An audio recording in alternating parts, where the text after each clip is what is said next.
My name is Candy Brown. I teach religious studies at Indiana University, and it's very proudly that I identify as a David Hall student.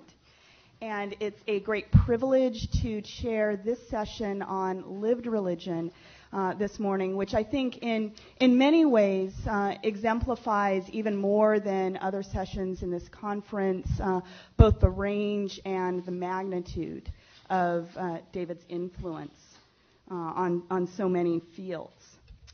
One might say that the hallmark of a successful academic career is to have written books that contribute in meaningful, shaping ways to a field of study, or perhaps for a particularly successful scholar, have contributed to multiple fields of study, or even to have influenced other scholars who have gone on to become successful in contributing to other fields of scholarship. David Hall, then, might be adjudged to be so much more than a successful scholar, because he has done so much more than exerting definitive influences on particular fields of studies or even on cohorts of students, but he really has been extraordinarily generative in shaping whole ways of approaching the study not only of American religion, but religion more broadly, cultural, social, history more broadly still. And indeed, lived religion is more than a single or even a multivalenced approach, but it's taken on a life of its own. The term lived religion is, if anything, extraordinarily difficult to define. It crosses boundaries, it's contested, it has negotiated meanings, it's volatile, it's unpredictable, and gives license for scholars to do all sorts of things in the study of both past and present religion. And it's actually quite hard to predict where lived religion is headed, except to say that it will certainly continue to exert a major influence on how people think, how people study, not only in the scholarship of students in this room and beyond, but in our students and in the students of our students to come.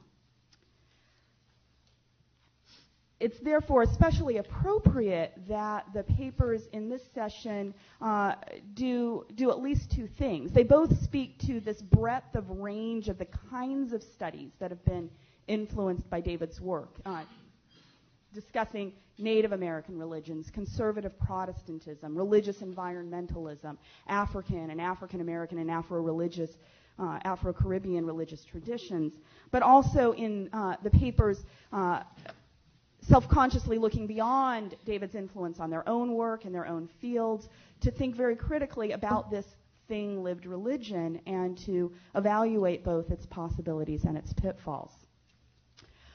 Michael McNally, then, is an associate professor of religion at Carleton College, where he teaches courses on Native American religions and religion in American culture. He received his PhD from Harvard University in 1996 under David Hall. Professor McNally's first book, Ojibwa Singers, Hymns, Grief, and a Native Culture in Motion, published by Oxford University in 2000, received the Center of Great Lakes Culture Book Award. He is also the author of Honoring Elders, Ojibwa Aging, Religion, and Authority, forthcoming from Columbia University Press in 2009. Heather Curtis is assistant professor of religion at Tufts University, where she teaches courses in the history of Christianity and American religion. She received her doctorate from Harvard University in 2005, where she was advised by David Hall.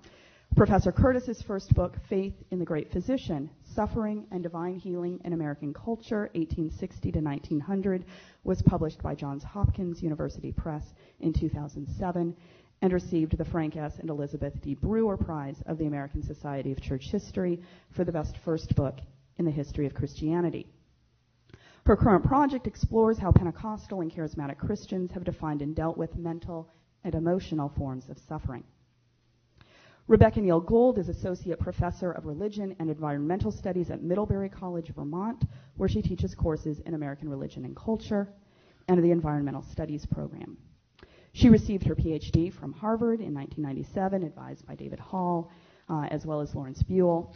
Professor Gould's first book, At Home in Nature, Modern Homesteading and Spiritual Practice in America, was published by the University of California Press in 2005. At Home in Nature is an ethnographic and historical study of the spiritual dimensions of Back to the Land experiments based on research she conducted while living and working at the homestead of Helen and Scott Nearing, now the home of a nonprofit, the Good Life Center. She is currently engaged in a research project entitled Religion on the Ground, Understanding Religious Environmentalism, an exploration of the meaning and impact of the interweave between religious identity and American environmentalism or creation care in a variety of Protestant, Catholic, and Jewish contexts. She is a board member of international nonprofit Take Back Your Time and serves on the advisory boards of Green Faith and the International Society of Religion, Nature, and Culture. Tracy Hucks is Associate Professor and Chair of the Religion Department at Haverford College. She received her PhD from Harvard University in 1998 under David Hall, and her teaching and research interests include African American religious history, religious traditions of the African diaspora, and methodological issues regarding religion and ethnography. Professor Hucks's first book, Approaching the African God, Religious Nationalism and the Making of an African American Orisa Tradition, is forthcoming with the University of Illinois Press.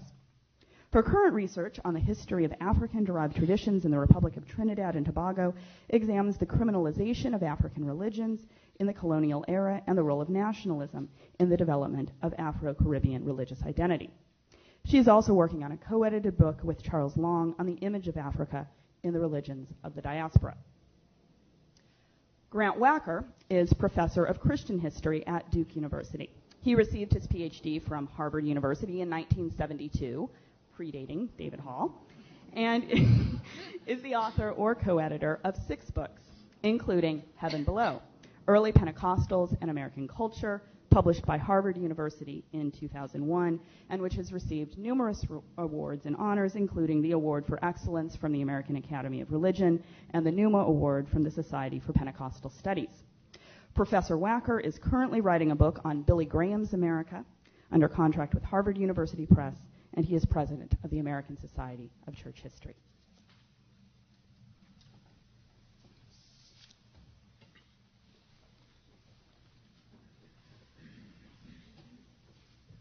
Thanks, Candy. I'm honored to be among so many friends old and new, and on an occasion as gemütlich as it is substantive. Thanks to you, David, for bringing this group of people together in the first place.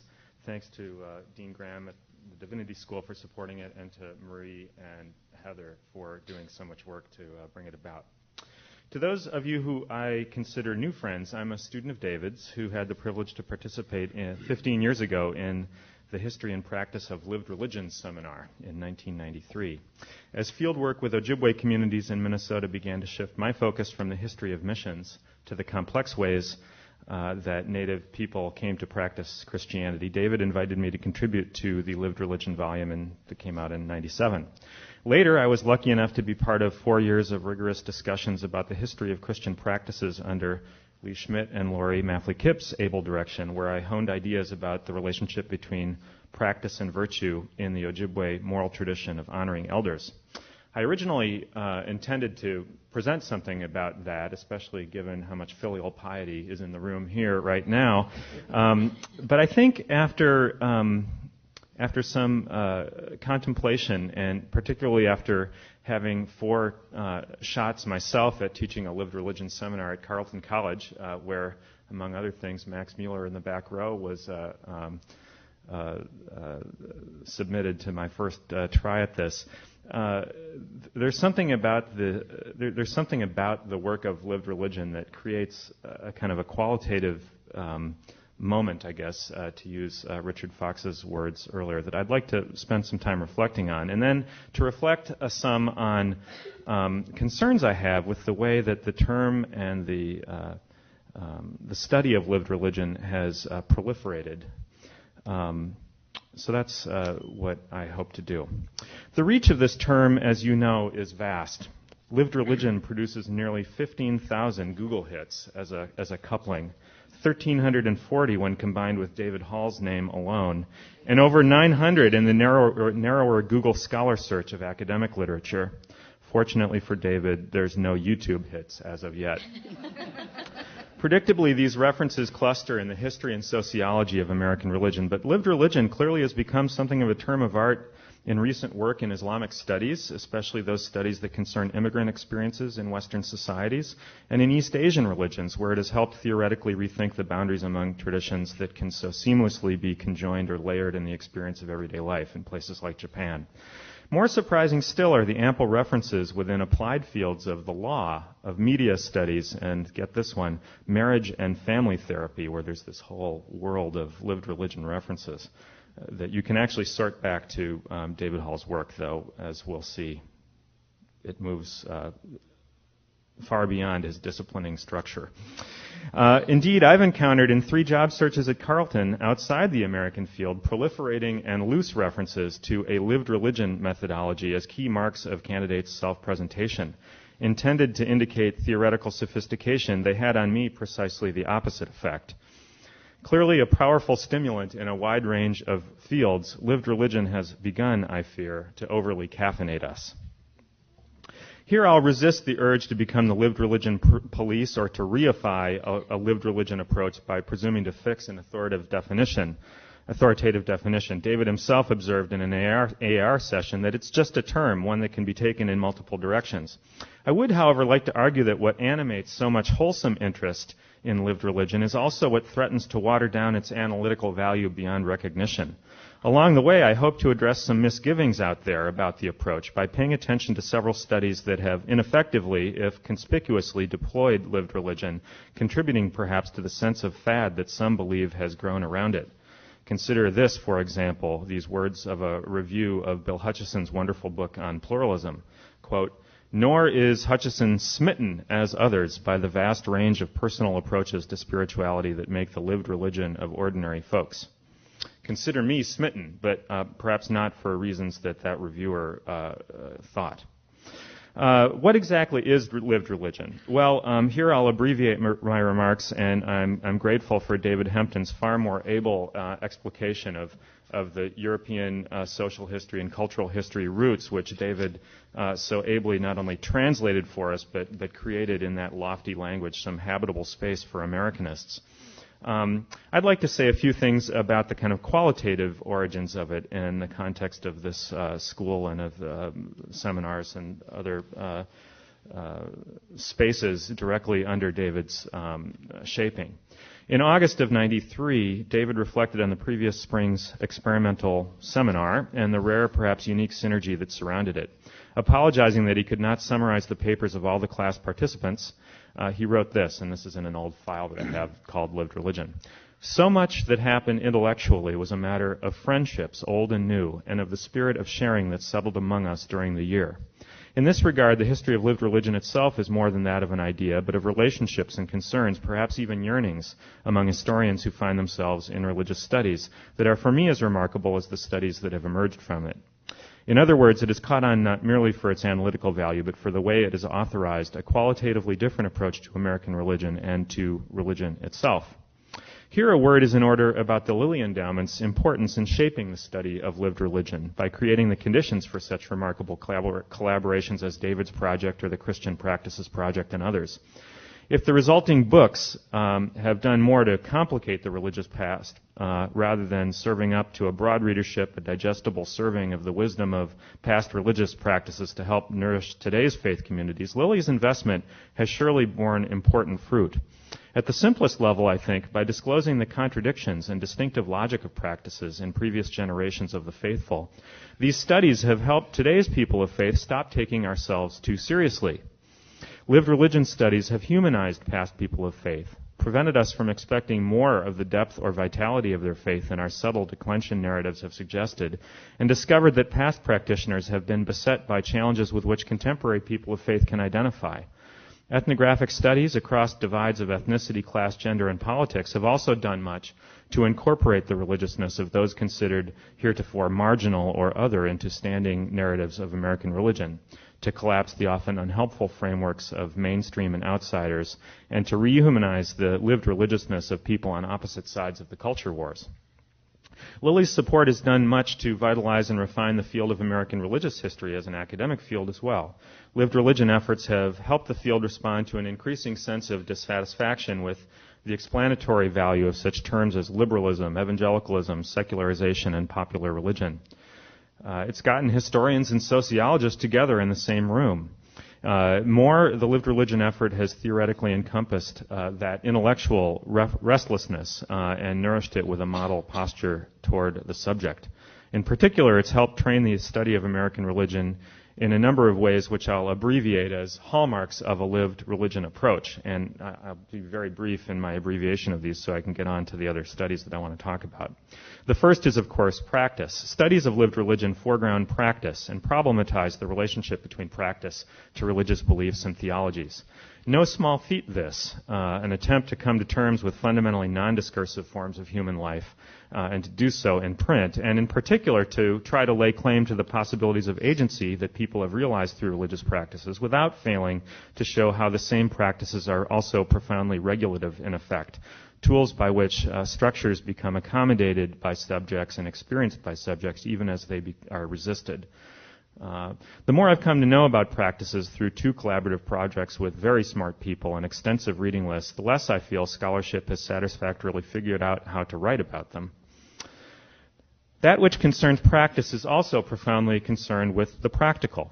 Following Bourdieu, practices can proceed according to a logic of their own that defies the coherence and unity expected of analyses that take discursive forms like theology as the norm, and alongside the designs that religious elites have laid upon them.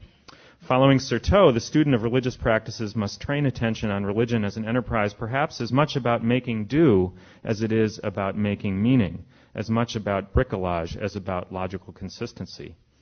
But as easy as it is to formulate it this way, it remains uncommonly difficult for most of us to fully reckon with how the same holy water that can baptize or heal bodies can also be put in car radiators. Third, the social. Lived religion is always and everywhere caught up in the tight social, economic, and political weave of people's lives, and studies of lived religion, at least under David's watch, have been more insistent on this point than most. David and Bob Orsi alongside him has viewed the social not simply as the context or the frame for the religious, chapter 1 in a book otherwise concerned with religious history, but rather the warp, or is it the woof, of the rest of the book.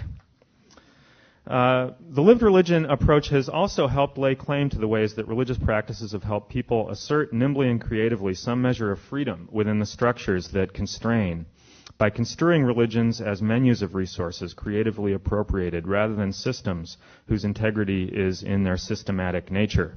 For those studying people whose lives are confined by racialized, gendered, or economic structures, lived religion can constitute the material with which they make room for lives lived meaningfully, if only partially, on their own terms.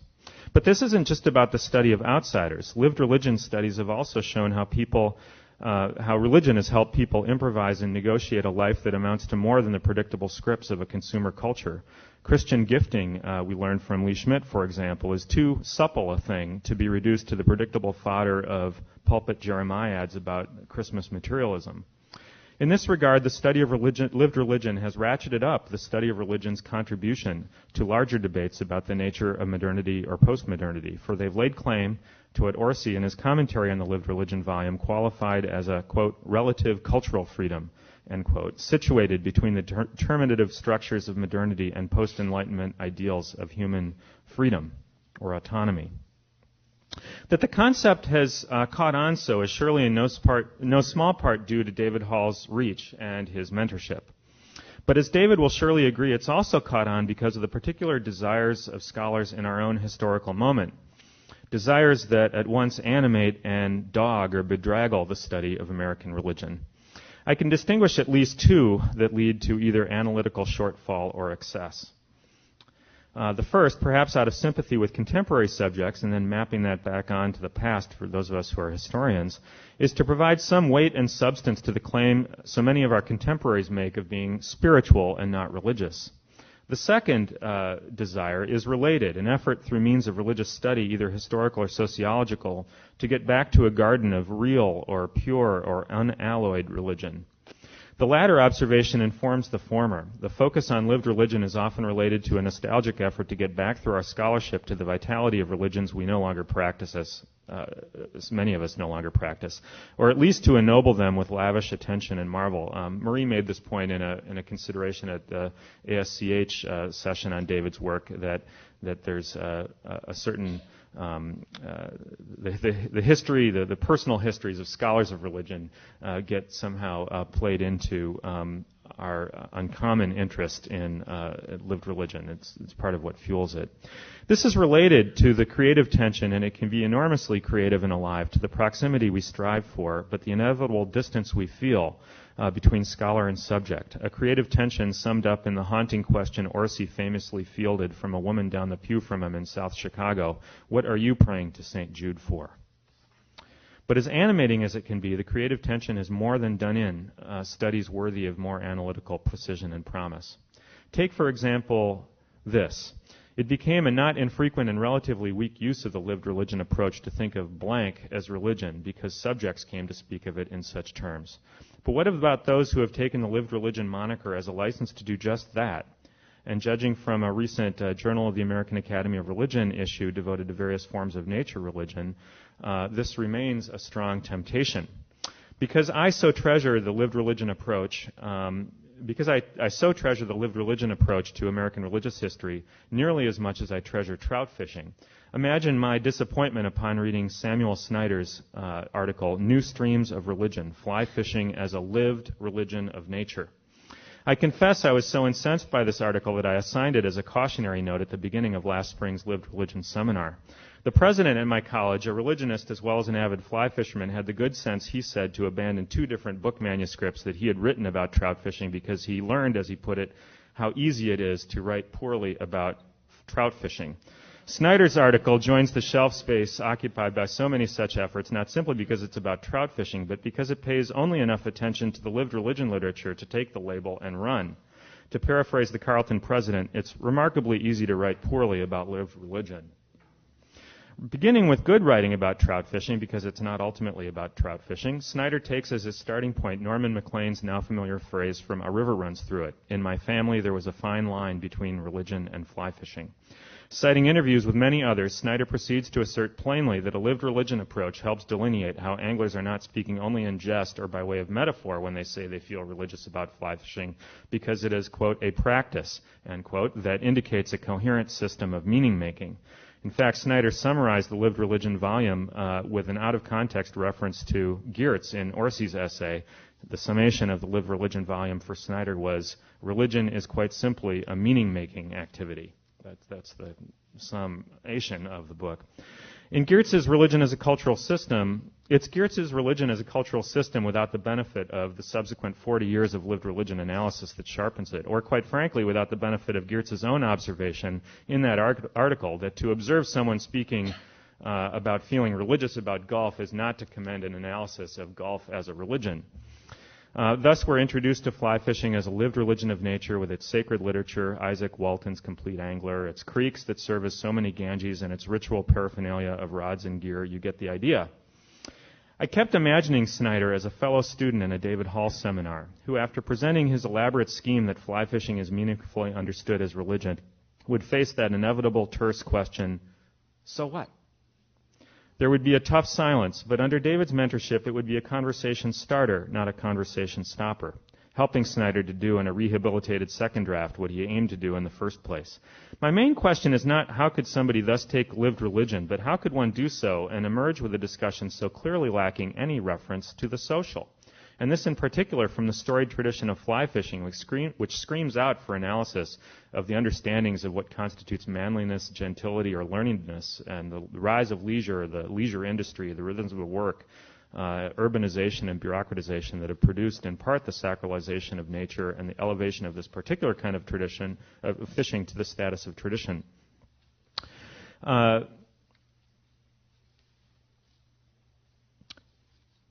Snyder is not just a poor reader, though. He's deeply invested in doing right by his subjects, trying to bear scholarly witness to the integrity of the religiousness his interlocutors feel when they're on the river. And this is hardly dishonorable, or at least hardly unique.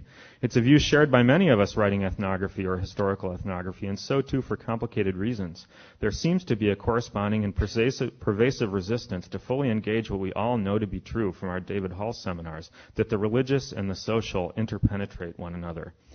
I'll be real brief, but a book called Lived Religion that came out by Meredith McGuire, a sociologist who had informed the original Lived Religion seminar with her wonderful work on ritual healing in suburban America, has a similar kind of curious lack of attention to the social. It's an effort on her part to train sociologists of American religion's attention on the sort of vitality and integrity of individuals at the expense of looking for patterns or looking for ways that official religion script things.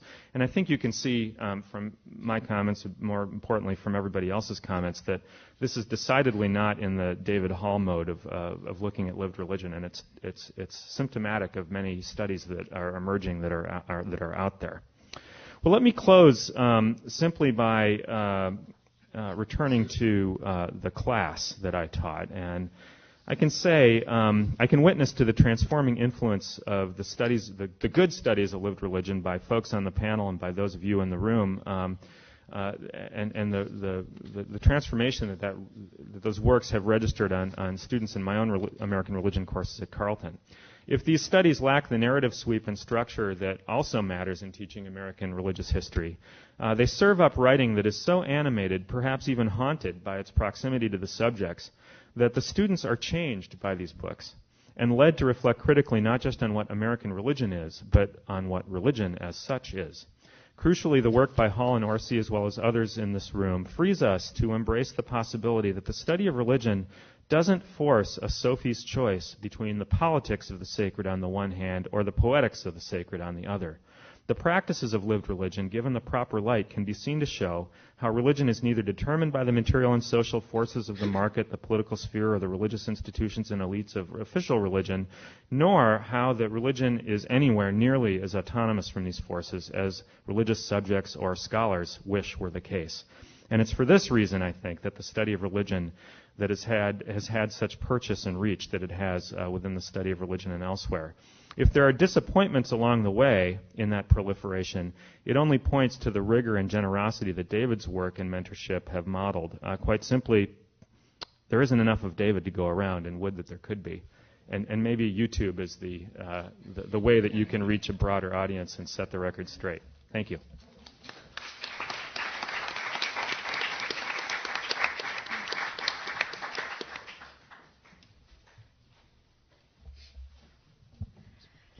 I want to begin my remarks with an anecdote from my own work that will, I hope, help us think further together about lived religion as a way of approaching American religious history. And as I've heard this discussion unfold today, I was reminded how much this tensions that we're talking about between structure and determinism, agency, and choice are animated in my own talk here. So, when I began my research on the evangelical divine healing movement that flourished in late 19th century America, I came across the story of Carrie Judd, and forgive me, some of you have heard this story before, but let me repeat it here because I think it will help me advance my own thinking about lived religion. Carrie Judd was a young woman from Buffalo, New York, who was healed from what she described as spinal difficulty, hyperesthesia, and blood consumption in the winter of 1879. Judd's description of her cure fascinated me and set me on a search for some kind of theoretical framework that could help me better interpret her experience and the experiences of the thousands of other sufferers who sought healing from God, the great physician, during the late 19th century. So let me share with you Judd's story and then turn to a discussion of how the rubric of lived religion gave me some purchase on the ways in which this group of Christian believers, living at a precise historical and cultural moment, acted and embodied their beliefs about physical suffering and divine healing.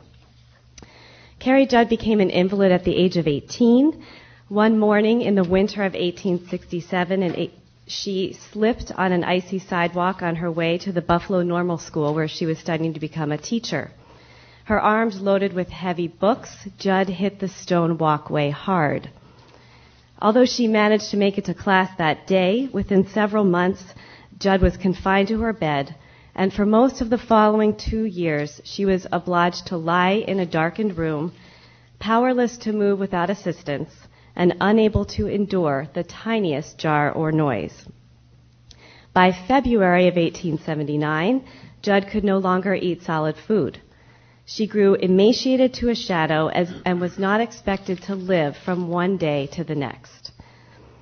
About this time, Judd's father came across a newspaper article describing, quote, the wonderful cures performed in answers to the prayers of Mrs. Edward Mix, a colored lady of Wolcottville, Connecticut. Although she had heard of divine healing before, Judd was particularly impressed with this account of Sarah Mix's ministry. And at the prompting of her parents, Judd asked her sister Eva to write to Mix, requesting prayers for her recovery. In her reply to this letter, Mix encouraged Judd to claim the promise contained in the New Testament book of James, chapter 5, which reads, "The prayer of faith shall save the sick, and the Lord shall raise you up." If you can claim that promise, Mix wrote, I have not the least doubt that you will be healed. But what did it mean to claim the promise? How did one do this? Mix went on to explain that in order to be healed, Judd must not only pray and believe, but act. I want you to pray believing and act faith, Mix wrote. It makes no difference how you feel, but get right out of bed and begin to walk by faith. When Judd first read Mix's instructions, she was tempted to smile unbelievingly. After so many months of confirmed helplessness, how did Mix expect her to simply arise and walk? Yet despite her initial skepticism, on February 26, 1879, Judd prayed for an increase of faith, turned over, and raised up alone for the first time in over 2 years. Through active obedience to Mix's instructions, which echoed Jesus' own commands in the Gospels, Judd overcame her doubt not only in word, but in deed. Healing was a matter of faith put into practice. Over the next few weeks, Judd continued to perform acts of faith that had been impossible for her prior to February 26. She walked around her room and up and down the stairs. She visited neighbors, and she began to study and write without suffering the headaches that had so troubled her during her illness. By acting her faith, Judd was transformed from a feeble invalid who, quote, lay gasping faintly for breath upon her cot, to an energetic worker who was able to undertake the active ministries to which she felt ordained by God. In years to come, Judd's work included founding and editing a monthly journal, establishing a faith home for invalids seeking instruction on divine healing, leading a WCTU gospel mission to fallen men, serving as a founding member and officer of the Christian Alliance, which eventually became its own denomination, and authoring numerous tracts, editorials, and articles on faith healing and other religious subjects. As I continued my study of evangelical divine healing, I encountered many, many accounts like Judd's. Narratives in which overcoming illness required acting to translate belief into behavior. Healing, according to these evangelicals, meant believing that God had banished sickness from the body, despite any sensory evidence to the contrary, and acting accordingly. Trusting the great physician, therefore, involved training the senses to ignore lingering pain or symptoms of sickness, and disciplining the body to act faith by getting out of bed and serving God through active engagement with others. Now, I found these accounts of healing fascinating for several reasons. First, because they resonated with theories of performance or performativity that I was encountering in the works of cultural and medical anthropologists, scholars of religion, and ritual theorists. According to scholars such as Thomas Chordis, Judith Butler, and Catherine Bell, to just take 3 examples, engaging in ritual, ceremonial, or even what we might call everyday actions can inculcate customary norms, expectations, and interpretations of reality. And this is a key point for me and I think for all of us as we work our way through this discussion, and bring about transformation of meaning, orientation, and engagement with the world. As Catherine Bell put it, performance theory offers, quote, fresh awareness of human agents as active creators of both cultural continuity and change. It is more likely to eschew concerns with how ritual molds people to the status quo, looking instead at how individuals fashion rituals that shape the world. Applied to the phenomenon of religious healing, performance theory suggests by enacting and engaging in certain kinds of bodily action, in Carrie Judd's case, acting faith, afflicted persons can produce a change in what anthropologist Thomas Chordas calls their assumptive world. That is, everything that sufferers, quote, take for granted about themselves, others, their circumstances, and their surroundings, and in so doing bring about, quote, an efficacious healing that has not only cultural legitimacy, but also existential immediacy. Contemporary pain specialists have made similar arguments about the human capacity to transform the experiences of bodily injury, disease, and distress. Theorists such as David Morris have asserted that individuals can, quote, completely reconstruct the ways in which they suffer pain and experience healing by altering both their beliefs about affliction and their behavioral responses to it. Change the mind powerfully enough, and it may well be that pain too changes, Morris has written. When we recognize that experience of pain is not timeless but changing, we may also recognize that we can act to change or influence our own futures. Sarah Mix, Carrie Judd, and other participants in late 19th century divine healing would have agreed that epistemological reorientation and human action were integral aspects of the therapeutic process. But they also, I conjecture, would have expressed acute misgivings about theories that portray healing as a cultural performance. Not only would they have worried that the term performance implies or allows for pretense, as contemporary theorists have themselves admitted, more importantly, they would have objected to the notion that personal transformation could be accomplished solely through the exercise of human agency.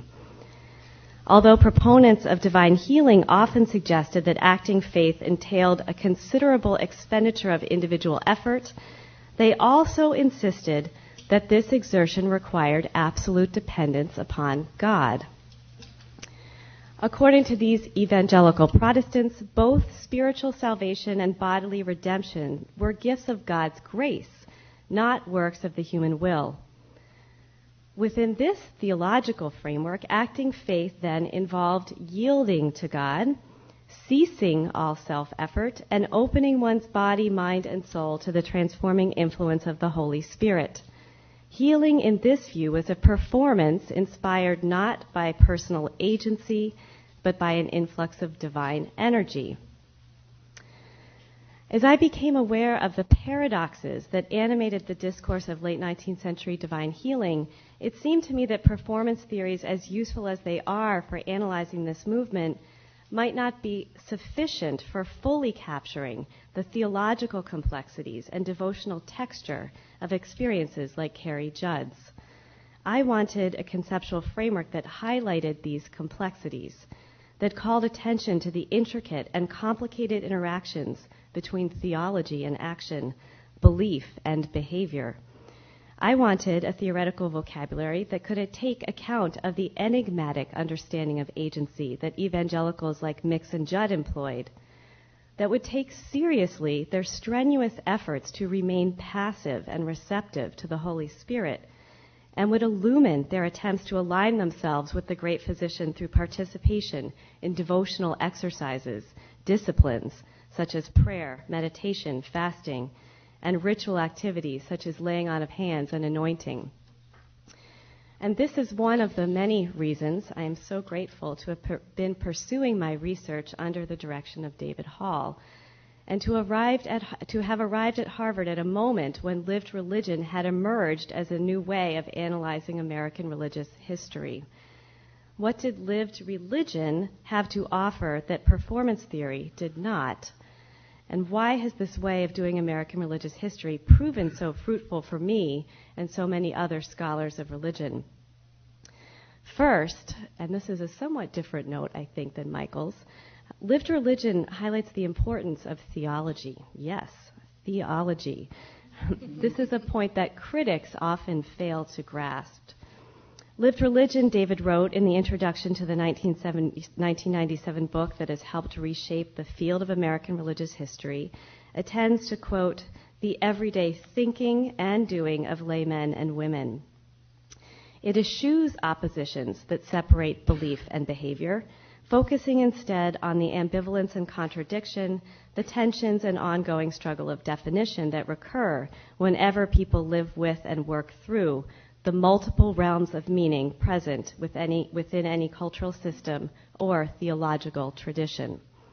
As Robert Orsi put it, quote, the study of lived religion situates all religious creativity within culture and approaches all religion as lived experience, theology no less than lighting a candle for a troubled loved one.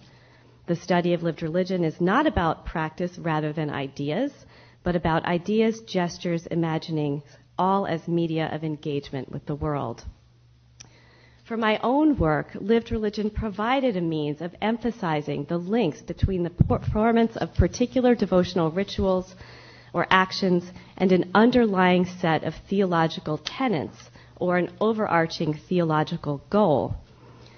Lived religion implies an intrinsic connection between behavior and belief that for a topic such as divine healing seemed appropriate and perhaps even necessary for doing justice to the experiences of participants like Sarah Mix and Carrie Judd.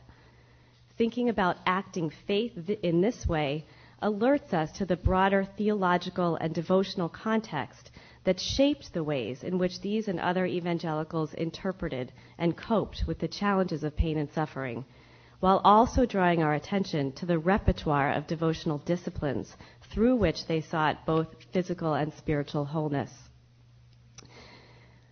If lived religion is not about practice rather than ideas, behavior rather than belief, this approach to American religious history, as Michael's reminded us, does place particular importance on practice. This is the second reason I found lived religion to be such a useful way of thinking about divine healing. Drawing on the work of social theorists such as Michel de Certeau and Pierre Bourdieu, proponents of lived religion focus on what David and others have called the politics of religious practice. In the introduction to another prominent work on lived religion in America, inspired by Hall's vision, historians Laurie Maffley Kipp, Lee Schmidt, and Mark Valeri contend that the exploration of practice is, at bottom, an examination of the intricate exercises of power, the procedures of enforcement, the spaces of negotiation, as well as the subtle tactics of resistance. In my study of divine healing, I found practice theories especially fertile for assessing how devotional and ritual exercises, practices such as acting faith, prayer, laying on of hands, and anointing, for example, could serve as resources for reimagining conventional modes of belief and behavior, and as effective channels for sustaining customary cultural expectations about suffering. Practices such as acting faith, from this perspective, might promote a certain kind of social discipline, even as they encourage cultural or personal transformation. Because practice theorists argue that religious activity, quote, always bears the marks of both regulation and resistance, as David put it, using practice as a category of analysis enjoins us to pay attention to the broader cultural, social, and theological forces that shaped how individuals like Carrie Judd thought about and responded to bodily affliction, while at the same time encouraging us to see how participating in devotional disciplines served as strategies for remaking the meaning and experience of suffering. Now, skeptics of this way of studying of American religious history, as Michael has pointed out, and also as David Hempton reminded us last night, have suggested that lived religion is a pointillist approach that has yielded a slew of finely grained, richly textured, highly particular stories, micro-histories that are captivating in and of themselves, perhaps, but ultimately insignificant for understanding religion in broader social and political contexts. Lived religion, some complain, has contributed to the disillusion of overarching narratives in American religious history, but offered nothing coherent in place of the inherited, if outmoded, frameworks. Lived religion, in this view, doesn't teach well. It makes a muddle of our syllabi. Students need stories that bring order to chaos, not a random sampling of vignettes that highlight the play of meaning and the messiness that leaks into everyday life. To embrace lived religion, then, is to forfeit our ability to explain the relevance of American religious history to our students, to offer to a wider scholarly audience and to general public as well, anxious, especially in recent years, to understand religion's role in today's world. These are serious challenges, and proponents of lived religion must continue to make the case, as a number have already done even this weekend, that this approach to American religious history is productive precisely because it illumines the connections between religious practice and broader issues of social and political concern. Exemplary works of lived religion, like Marie Griffith's Born Again Bodies, Michael McNally's Ojibwe Singers, Becky Gould's At Home in Nature, and Robert Orsi's Thank You, St. Jude, demonstrate how particular devotional practices among specific groups of people at precise moments in American religious history are inescapably implicated in, although never fully determined by, capitalism, colonialism, gender oppression, and racism. Examining divine healing as lived religion forced me to grapple with the complicated cultural, economic, and social forces that shaped how pain, suffering, and healing were understood and performed in the late 19th century. By asking what was at stake when participants in this movement engaged in devotional practices that served both as tools for spiritual formation of the self and as tactics for coping with the gender norms, medical theories, and theological discourses that influenced their experiences of embodiment, I endeavored to shed light on the variety of factors, political and social, as well as theological, that come into play whenever questions about the meaning of suffering and the possibility of healing are being contested. And certainly these questions are being contested in American society today, as debates about elder care, euthanasia, abortion, stem cell research show. The question of how to comprehend and cope with pain remains an extremely controversial subject in contemporary North America.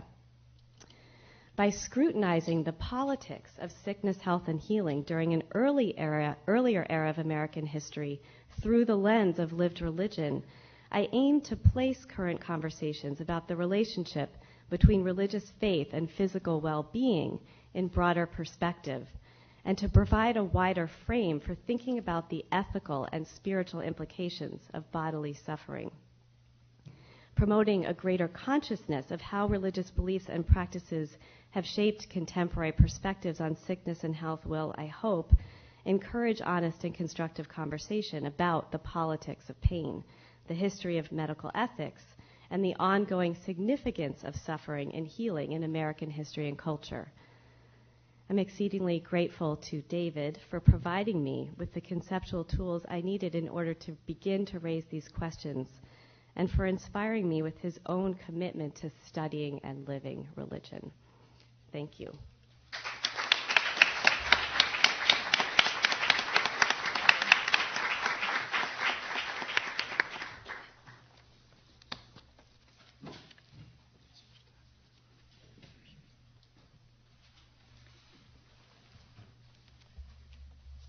This is just a wonderful occasion, and not only is it a wonderful intellectual occasion, but I have to say it's, as Joan and others I think have referred to already, an occasion of affection. And I just want to say, David, how touched I am to be part of this weekend, and also to acknowledge that there are other mentors in the room that go all the way back to when I was an undergraduate, Bill Graham, Diana Eck, wherever she went, there, and also to acknowledge Larry Buell, who has been a very important influence on my work. I just want to go back to some of Alexis's comments for a moment. Like Alexis, I wrote more than one paper, and Cynthia can attest to the fact that that's true, more than one paper for this occasion. And I wrote one paper primarily about David's work, and as one of his students defending lived religion from his critics, and then one paper primarily about my work. And I think that at least two of us, Alexis and myself, and I suspect more who haven't admitted it yet, wrote more than one paper in David's honor, says something about our high, high regard for him. Or another way we could look at it is, now that we've learned so much about his book reviews, perhaps our obsessiveness says something about our deep, deep fear that he might confront us at the lunch break and declare our papers loose, eclectic, inadequate, and then take our doctoral degrees away. So I just thought I'd put my fears up front here. Nevertheless, we proceed. And unlike Alexis, I chose to speak more about my work. And I know that David will be able to see, and I hope many others, that by talking about my work, I'm emphasizing that my work would not be what it is without David. Oh, also to note, I'm talking about theology here, which might be very surprising to some of you. When friends and colleagues ask me what I'm working on these days, I'm often tempted to quip, I'm trying to determine how many rabbis, ministers, nuns, and priests it takes to change an ordinary light bulb into a compact fluorescent one.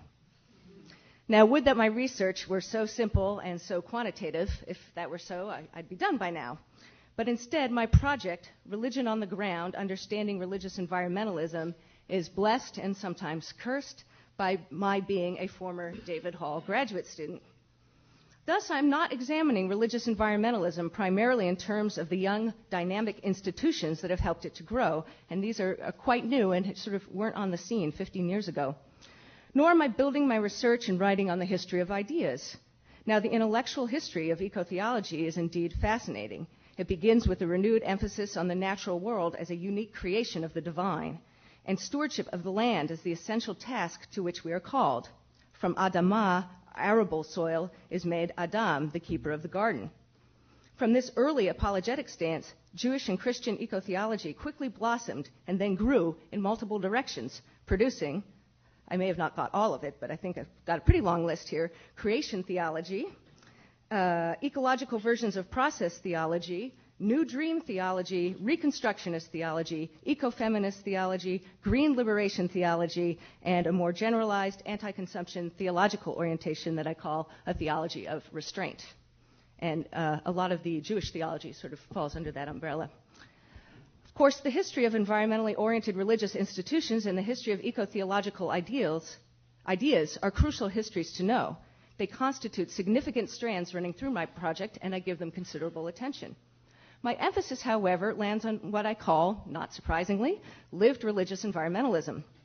As with my first book, At Home in Nature, this project concerns itself with how religious and or spiritual people construct meaning within the cultural opportunities and constraints they inhabit. As Pierre Bourdieu has often suggested, we must consider the habitus of the people we are studying and then go on to interpret their practices accordingly. And parenthetically, this is how I differ from Sam Snyder. For homesteaders, this interweave of opportunities and constraints often included the privilege of a middle-class, highly educated background coupled with urban or suburban life in what they saw as a consumption-driven, spiritually empty, denatured society. In my current project, I'm pursuing what could be called the flip side of At Home in Nature. I'm examining how self-identified religious people, most of whom do not consider themselves worshipers of nature as such, negotiate their religious identities in the context of growing environmental degradation and the looming threat of a global climate crisis. In the midst of this research, I have often wondered what would happen if you put homesteaders and religious environmentalists in the same room, or better, perhaps, the same garden. I imagine that they would do well together if the topics of conversation were restricted to solar panels, wind energy, reducing one's carbon footprint, and the like. For more and more synagogues have opted to place a solar-powered Ner Tamid, eternal light, over the Ark of the Torah. Churches have traded expanding the parking lot for creating organic gardens that feed the congregants and also produce food for the low-income people in the neighborhood. congregations have formed environment committees that flourish now on par with the more traditional social action or tikkun olam small groups that the congregations and the clergy encourage. Indeed, there's much common ground here. Now, things might get a bit dicey when the subject of, say, bathrooms is considered, for I've yet to see a green congregation that's gone so far as to build an outhouse or a composting toilet.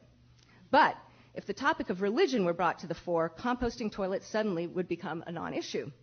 Instead, a complete breakdown in civilized communication might well ensue.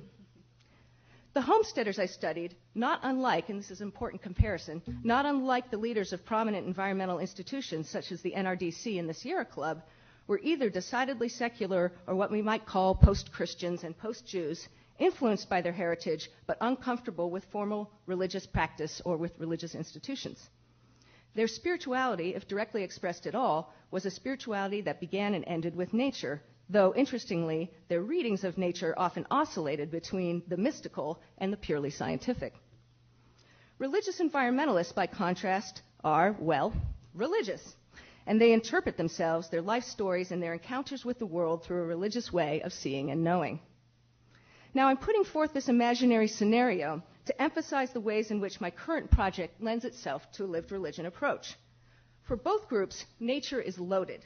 And for both groups, what is human, what is natural, what is spiritual or religious becomes a matter of dancing between conviction and uncertainty, between following a script or embracing the necessity of improvisation.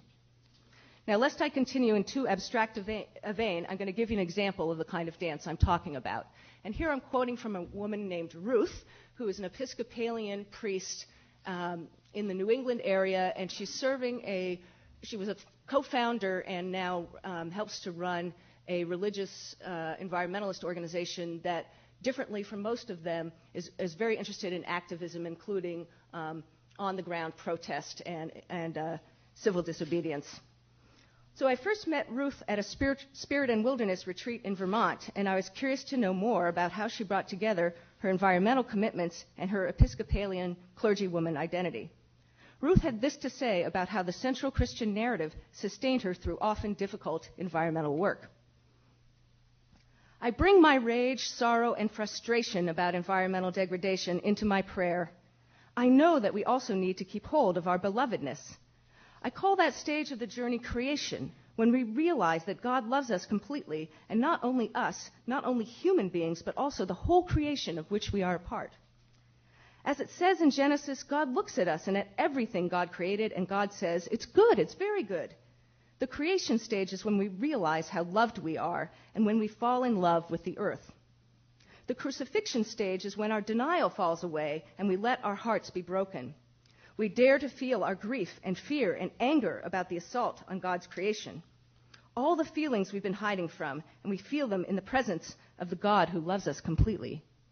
In the face of the crucifixion, we also feel our guilt. We admit our complicity in wasting and spoiling the earth, and how much we ourselves benefit from this behavior in the short term. And through the grace of God, we are forgiven. Then we move to the third stage, resurrection, when we are sent out by the power of the Holy Spirit to become healers of the earth, to be reconcilers, to engage in the struggle for justice. Now, I've often been asked what is unique about lived religion, and I've answered that question sometimes in a stumbling and sometimes in a more authoritative fashion. But I'm helped by the Christian tradition of using the via negativa to define the nature of God. I'm not saying lived religion, the nature of God. This is a metaphor. The via negativa, God is not this, that, or the other thing. Now, this approach is useful and illuminating in terms of defining lived religion, for it goes well beyond the reply I would often like to give. I'm not sure how to define lived religion, but I know it when I see it. Unfortunately, right now, such a reply might seem like a desperate Sarah Palin-like attempt to dodge the question. If we consider the via negativa, however, we are invited to say, lived religion is not church history, not intellectual history, not social history, nor theological history. Of course, it's important to note that lived religion draws on and incorporates all of these scholarly approaches, and to good effect. For instance, and I'm going to parse a few things out here, for instance, from a church history approach, we might consider how recent ecclesiology and evolving church doctrine doctrine have changed so as to make room for clergy like Ruth to stand up and do what she's just done in this interview, to weave together the environmental Christ into her understanding of the crucifixion. And from an intellectual history approach, we might locate Ruth's words as part of a long line of Christian or Christian-influenced responses to nature's fragility. From Emerson to Thoreau to John Burroughs to John Muir to Mary Austin to Ruth. And if we bring social history into the mix, we might consider the extent to which Ruth and her congregation have the freedom to address climate change issues, in part because they have the financial and intellectual resources to combat a threat that seems distant and long range when compared to others' more immediate concerns about employment, food, and keeping the home heated through winter. To make sense of Ruth's understanding of herself and of how she interprets environmental threats in what eco-theologian Sally McFague calls cruciform terms, we must recognize that no one theoretical or historical method is adequate to our task. We need to draw on all of them, and we need to do more. For instance, we need to understand that what Ruth has to tell us is not just a matter of ideas, but of practices. In improvising her way through an interweave of ecological concern and theological commitment, she's doing something. She is creating for herself a world to live in that reflects and responds to the complex world she has experienced, including the glacial pace at which the Episcopalian authorities have stepped up to the environmental plate.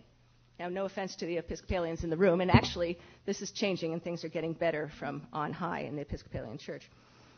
In the introduction to his edited volume, Lived Religion in America, David Hall speaks of practice in the following way. As most of us use the term, practice encompasses the tensions, the ongoing struggle of definition, which are constituted in every religious tradition and that are always present in how people choose to act. Practice thus suggests that any synthesis is provisional. Moreover, practice always bears the marks of regulation and what we may term resistance. It is not wholly one or the other.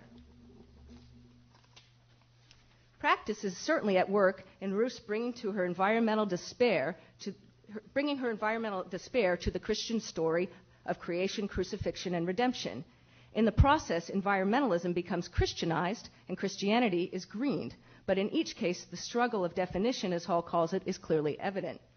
And if there's a synthesis here, it is clearly provisional in just the way Hall might expect. What works for Ruth today may be too fluid or too constraining tomorrow. And some of Ruth's parishioners surely may find themselves unable to embrace Ruth's vision. But as practice, Ruth's interpretation of both the cross and the climate change threat carries her forward, not only in her vision of her work, but in her very real and certainly lived experience of being jailed. And if I had more time, I'd tell that story, because it's very fascinating when Ruth talks about what happened to her in the jail cell, how dispirited she became, and then how sort of the entrance of the Eucharist sort of came into her world and into her imagination while she was there, and completely reversed for her understanding of the experience of being jailed. So I'm happy to tell that story elsewhere if anyone's interested. Now let me shift to another example of lived religious environmentalism, this one coming out of an emerging eco-Jewish movement nurtured especially by COJL, the Coalition on the Environment and Jewish Life, a nonprofit organization which constitutes the Jewish branch of the National Religious Partnership for the Environment. COJL's main achievement has been to unite Jews from across the spectrum of Jewish life to work together to address burgeoning environmental threats, and here again climate change has risen to the top. While I've interviewed COJL leaders off and on since 2002, the most interesting examples of how Jewish environmentalism is lived came to the fore each time I attended as a participant observer the annual Environmental Leadership Institute. Now, the first time I attended, though already aware of the welcoming attitude towards Jewish diversity that COJL encouraged, I was nonetheless struck by images of Orthodox men and women working together with young people whose Jewish identity was of the revolving door variety, into the synagogue at Rosh Hashanah and Yom Kippur, and out again for the rest of the year. The Orthodox attended some workshops on Shabbat, but mostly as listeners and occasional commentators, for writing was forbidden. The liberal Jews, pens in hand, scribbled down everything they heard and later shared it with their Orthodox colleagues. Now, some rabbis might see this kind of cross-denominational activism as somehow polluting in terms of the unaffiliated tempting the Orthodox away from their faith, especially by dangling worldly pleasures as rewards. On the other hand, Some traditional Jews might see this kind of cooperation as a golden opportunity whereby Reform and unaffiliated Jews could come under the sway of the Orthodox, resulting in teshuvah, a turning to a more religious way of life.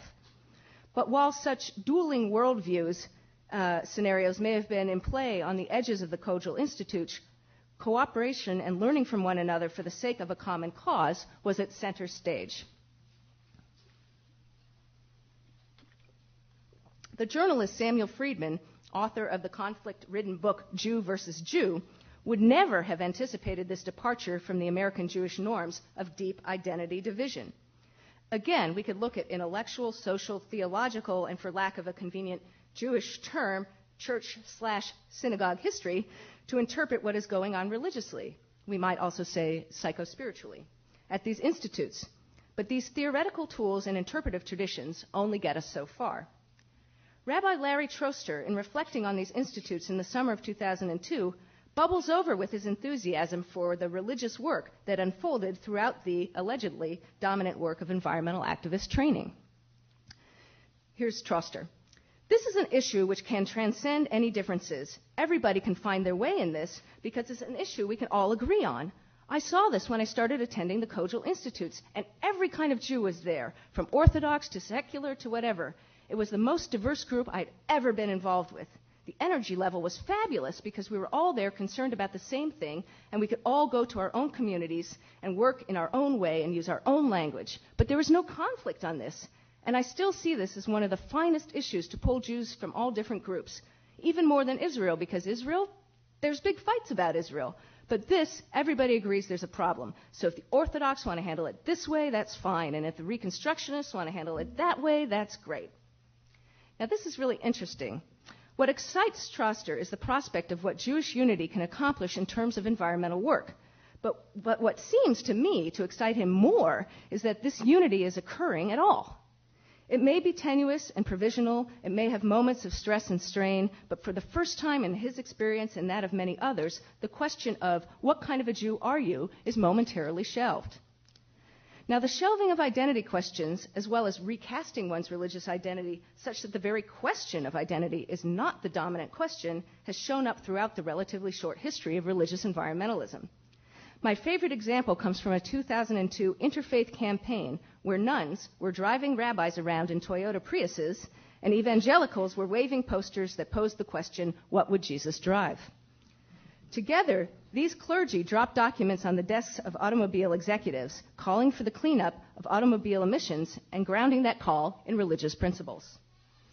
Whether it's overcoming divisions within Judaism or reaching beyond the conventional boundaries dividing different faith traditions, these byproducts of religious environmentalism sometimes rise to the fore as religious environmentalism's greatest gift. As David Hall might say, though it's a tad dangerous ever to predict what David will say, what we might see here is a kind of environmentalism that does both cultural work and religious work.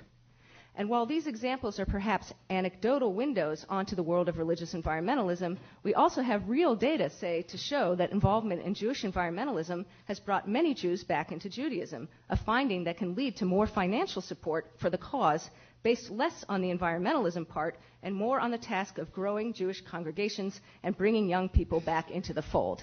In other words, many people are excited about Kojal because it's bringing Jews back and not as excited about the environmental part. Lived religion calls us to be attuned to improvisation, tension, the play of regulation and resistance, to practices that work for particular people, but that also tend to create spiritual worlds that may be uncomfortably betwixt and between.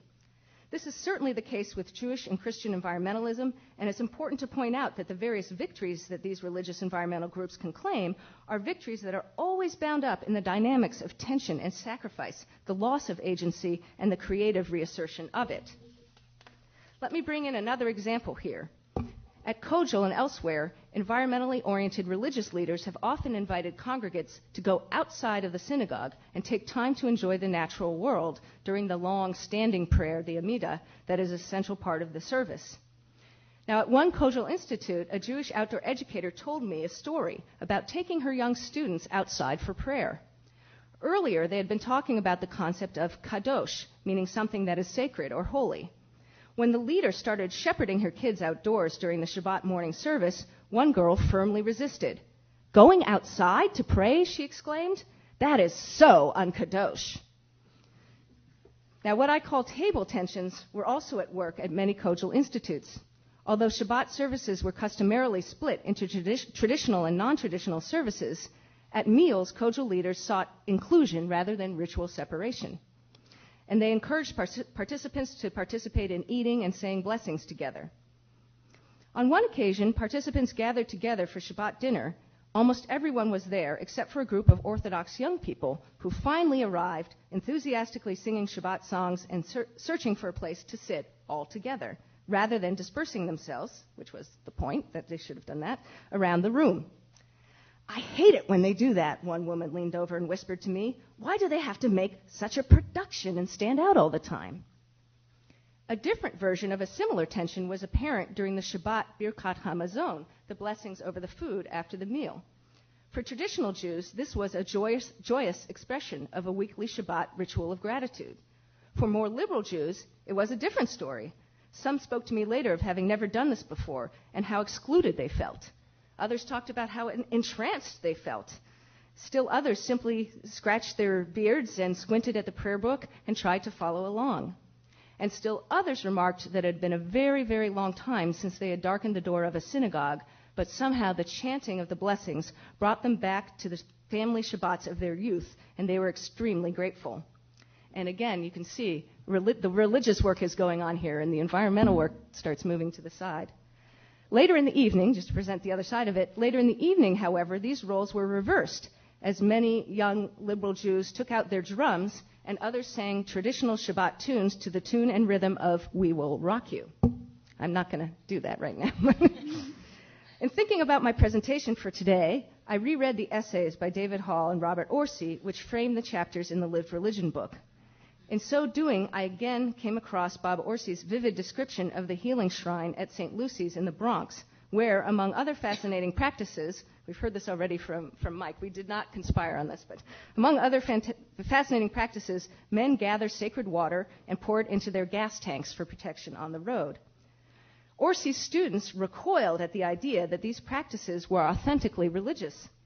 Just as some of my colleagues have raised an eyebrow when I tell the tale of a Congregationalist minister who on one Sunday punctuated her environmentally oriented sermon by emptying a garbage can over the altar. Now, should we dismiss this as the eccentric behavior of a New England tree hugger? Or should we examine her words and actions with attention to the religious worlds she makes and unmakes by virtue of her practices? As we all know, perhaps too well, life is messy. And sometimes religious and spiritual life is really messy.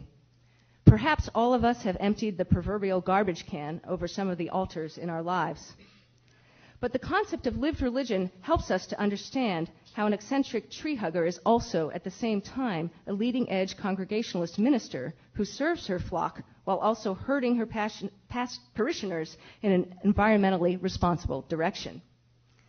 By interpreting religious life through a lived religion lens, we are not simply writing case studies or microhistories, nor are we doing the sociology of religion under cloak and dagger, as some have accused.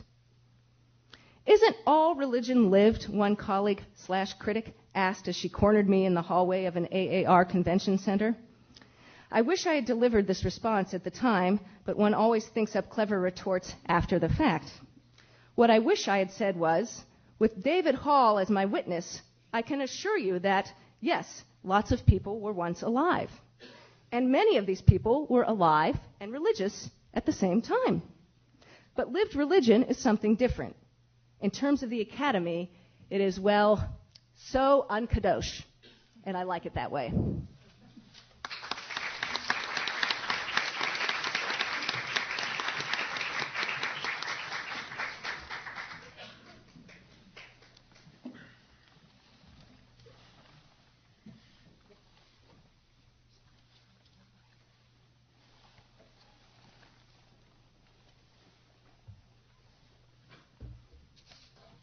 I'd like to thank the organizers of this conference and Dean Graham for gathering us here for this very important occasion and for giving us all the opportunity to really hear these rich papers on the impact of David Hall's work in so many fields, in Puritanism, in American social history, American intellectual history, history of the book, print culture, literacy. I wanted to take a moment just to talk about and reflect on the impact of David Hall, his teaching and his work on my own intellectual journey, and the important implications that his work has on the study of African American religious history. And I've entitled this brief 20-minute moment, Divination, Healing, and African American Lived Religion. In December 1995, the popular African American periodical Essence magazine printed a story entitled African Gods in South Carolina.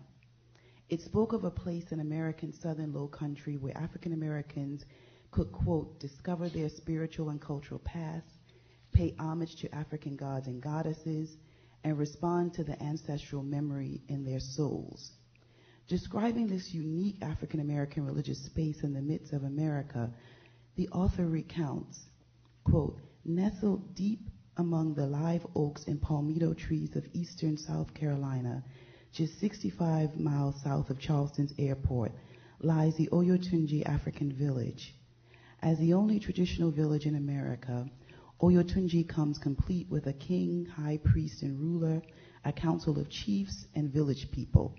The sign on the tall wooden entrance gate reads, "Welcome to Oyotunji. You are entering another realm. In the name of our ancestors, we welcome you." Of the salient information covered in this article, what proved most intriguing to its readership was the village's ability to offer spiritual counsel and healing. Over the years, Oyotunji has become a place where one could seek spiritual solution to one's unexplained illnesses, one's personal crises, one's legal difficulties, and one's conflicted and contentious social relationships and social afflictions. Several years ago, during one of my field site visits to the South Carolina village, I met an African American woman from Georgia who by profession was a healthcare practitioner and by religious affiliation was Protestant Christian. And she had read the Essence magazine and in response decided to undertake the 5-hour drive to Oyotunji in search of spiritual healing. Her narrative of healing began in the midst of a relationship breakup after discovering the presence of another woman. It was at this time that she immediately noticed the growth of a huge tumor developing on her chest. Upon clinical investigation and finding no apparent medical reason, she began to suspect its origins was spiritual in nature. I listened and observed as this young Christian woman sought spiritual diagnosis to her physical affliction by consulting African divinatory practices. As I watched her wait in the sweltering heat of an August afternoon, I sensed a feeling of deep fear and anxiety, yet a sense of hope at the anticipation of getting a reading and of finding relief from the source of her affliction. The prognosis of the divination reading was that the new girlfriend was at the root of the problem and was suspected of performing spiritual work upon her, causing the mysterious growth. The ritual prescription for undoing this spiritual malady would be the sacrifice of several animals and the placing of a small piece of animal flesh directly on the afflicted growth. Given her Christian orientation, great ambivalence and internal conflicts arose concerning the prognosis and spiritual prescription. As a healthcare practitioner, she questioned the hygienic and sanitary effects upon her body regarding the spiritual anecdote. Yet, after several hours of ritual performance, I watched as she exited Oyotunji African village, bound for home with her best friend, supportively by her side, her faith in the efficacy of the day's spiritual practices, and her piece of animal flesh taped securely to her chest. I had a moment of epiphany similar to Harry Hyatt, who's the author of the famous 5-volume, 3,800-page Hoodoo Conjuration Witchcraft Root Work, when he said, "Here is a picture of living people, talking, demonstrating rites right in front of you, beckoning study by the scholar." I had encountered at that very moment a very clear religious space where people come with their everyday contradictions, memories, problems, and hardships, weaving a multivalent hermeneutic around what Jacob Olupona calls the theory of disease and what I interrogate as the politics of affliction. In this space, one entered into a complex world of healing based not on medical diagnosis or Western pharmacopoeia, but on the praxis of spirit, ritual, offerings, and results. This was a space where in times of physical, emotional, or spiritual crisis, people maneuvered a world between practices and across belief systems, seeking not just a cure from affliction, but an explanation of its origin, thus allowing multiple interpretive frames and discourses to be brought to bear on the illness event. I recognize as an historian of religion that it was this space that required investigation, interpretation, and a conceptual language for its understanding within the context of African American religion. It was with David Hall's renewed notion of lived religion that I found a lens for examining the complex nuances of religious meaning, the ambiguous wrestlings of religious practitioners, and the theological resourcefulness that often occurs within the lived negotiations of the sacred. As a historian of American religion, whose primary scholarly site is African American religious history, lived religion helped me to examine the spaces where African Americans in the United States and in other parts of the African diaspora engage in a protean improvisation of religious practice and traverse multiple sacred cosmologies in ways that are, for practitioners, self-authorizing. It enabled me in my own work, as Donald Matthews suggests, to avoid censoring religious practice and to eschew hardened categories of analysis. As a result, what opened up for me was a new analytical juncture where lived religion intersected what Lewis Gordon calls the lived experience of blackness.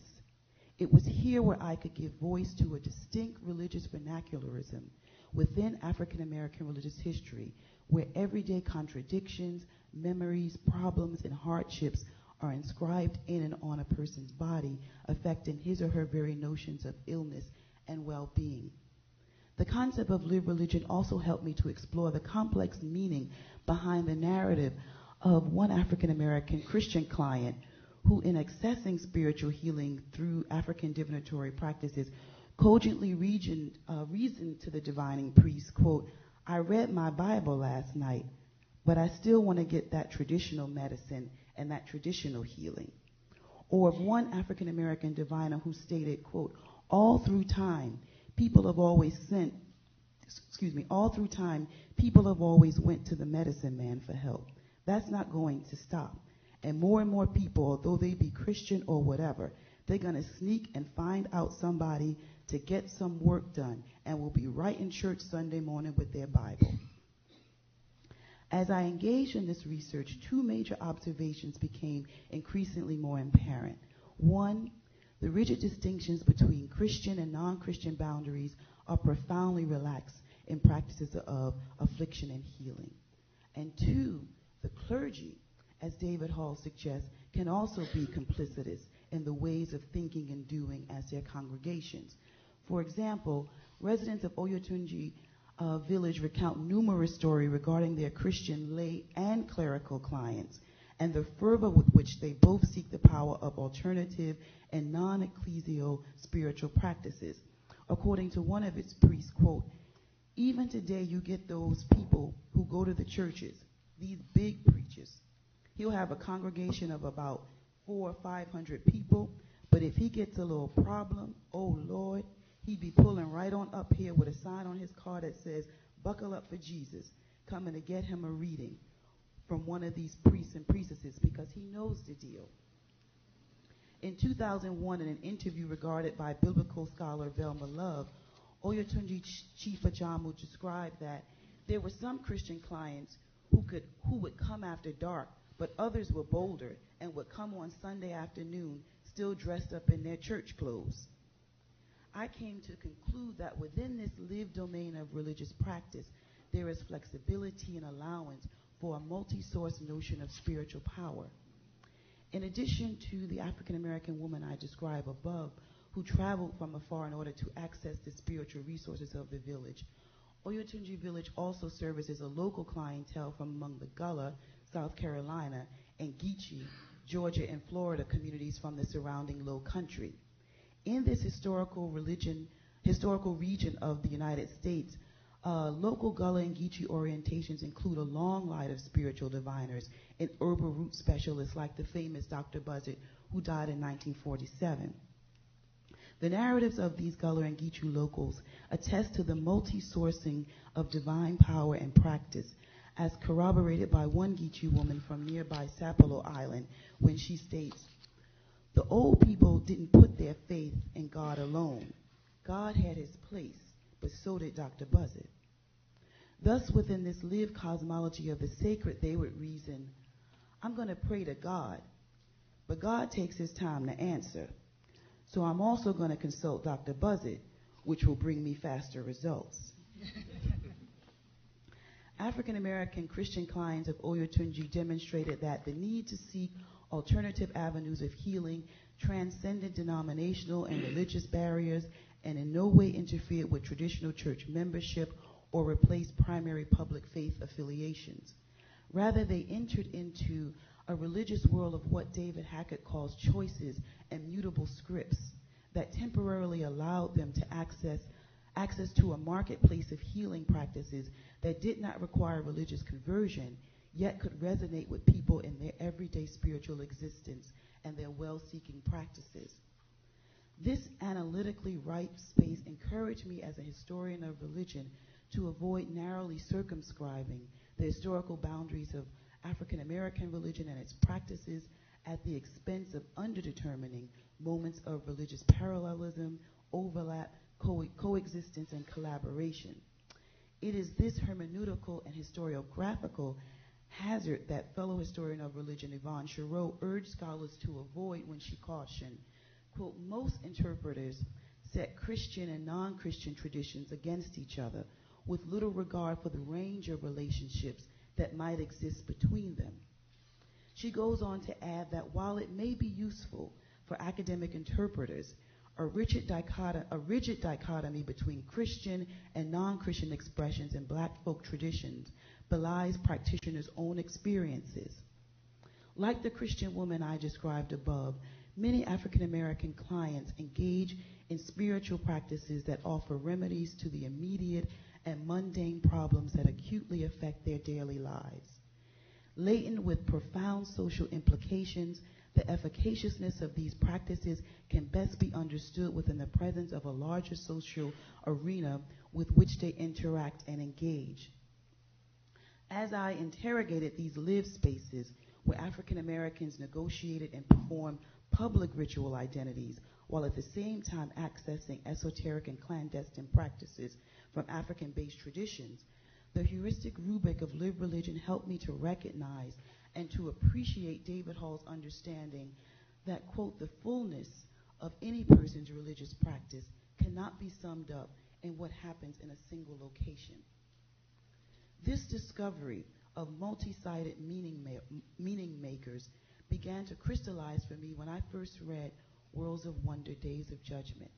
I knew then as a graduate student that I wanted to be able to do with African American religiosity what David Hall did with Puritanism, and that I wanted to rescue it from rigidly bounded historiographies, make the boundaries between the religion and the social more fluid, and bring to light those muted spaces of meaning and practice that also inform religious identity.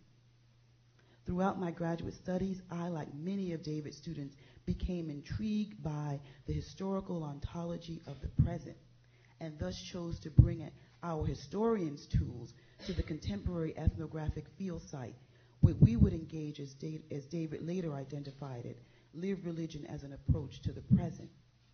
He taught us that if we probed with an historian's eye and a social scientist's sensitivity, that in these unbounded and sinuous spaces, we might indeed find where religion lived.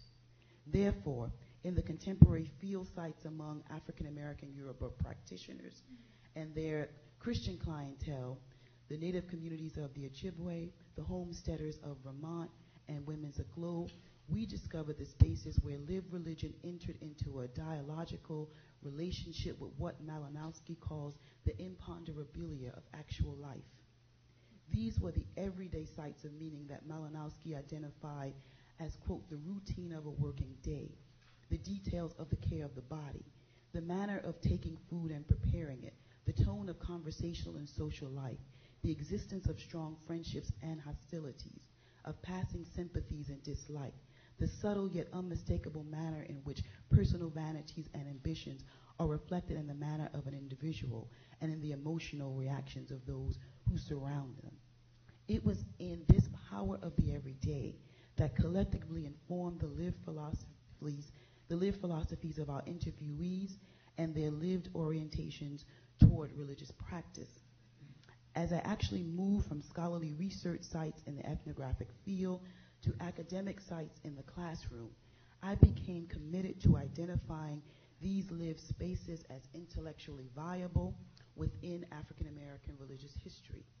Heather's paper wonderfully engages skeptics of lived religion and their assertion that it does not teach well or that it forfeits our ability to explain the relevance of American religious history. Quite the contrary. For me, the theory and approaches of lived religion help to foster new directions and a rethinking of the field of African American religious history in three important and profound ways. First, I came to recognize that the traditional historiography of African American religious history had not adequately accommodated the multiple lived sites and multivalent practices of black religion. In other words, the history's emphasis on black Christian denominationalism and black church studies had not managed to avoid what Orsi labels conclusions that impose univocality on the practices that are multifarious. Second, lived religion opened up discursive spaces that move beyond dichotomous and fixed boundaries. Thus, the historiography of Christian denominationalism and black church studies could now be placed in a more textured and dialogical relationship with the creative power of religious orientations Charles Long calls the extra church and David Hall calls the extra ecclesial. In doing so, new theoretical space can be welcomed that allows for an examination of the range of esoteric and somatic practices performed within the context of African American religion. Finally, lived religion proffers a renegotiation, rethinking, and questioning of religious boundaries. Indebted to this notion, the private clandestine practices I allude to above can now be recovered from older discursive typologies such as magic, witchcraft, cult, or superstition, typologies that traditionally and analytically situated these practices outside of the category of religion. As an historian of African American religion, what was ultimately at stake for me was the legitimacy of these practices as important sites of analysis and exploration within the category and the study of religion, not polarized and dichotomized outside of it. Through the lens of lived religion, the integrity of these practices can instead be re-examined as added dimensions to that more deeply reveal the plasticity of religious boundaries. Within African American religious history, lived religion provides an important opportunity for examining places that, borrowing the words of Robert Orsi, emphasize dissent, subversion, and resistance to the authorized order. However, this dissent, subversion, and resistance should not be viewed as oppositional within African American religion, but as Orsi rightly points out, as polysemous and overlapping. This enables for a more fluid analytical space where a South Carolina Christian woman could confess to an Oyotunji diviner, if it wasn't for you and the Lord, I wouldn't know what to do. Finally, lived religion theoretically equipped me to view the lived world of African American religious practitioners as ultimately one that accommodates complementary strengths and engages in a practical blending of sacred resources as a way of amassing a complete package of spiritual protection. I would like to conclude by saying, and I want to step into that laudatory space that Richard Bushman opened up yesterday, that I am a better historian of religion because of David's unorthodox approach to the training of his students and his having taught us that the religious lies in what we do, in practices, and in the meanings that energize such practices. I am a better scholar of an African American religious history because of David's insistence that religion convenes its devotion, practice, and meaning in the midst and messiness of the social. I am a better teacher to my students because of his interdisciplinary approach and his inviting pedagogy in the classroom. And we are better as a discipline because David Hall helped us to understand that lived religion is ultimately about canvassing a wider reorientation rooted in a rethinking of what constitutes religion. Thank you.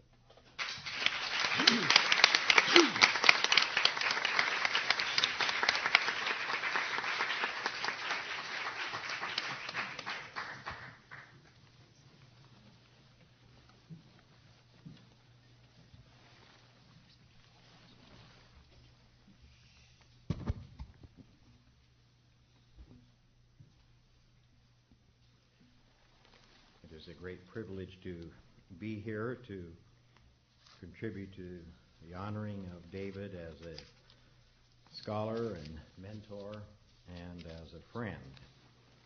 Unfortunately, I've never been a student in any formal sense of David's, and I've never been a colleague in any formal sense.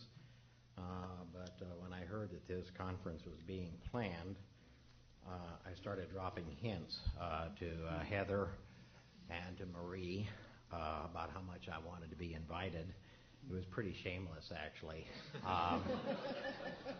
And lo and behold, it worked. I guess they consulted with Michael, and they lost all integrity and went ahead and invited me. And I thanked them very much. And as Candy said, I graduated from this place a long time ago, and every time I come back to Harvard, I find it sort of an awesome experience.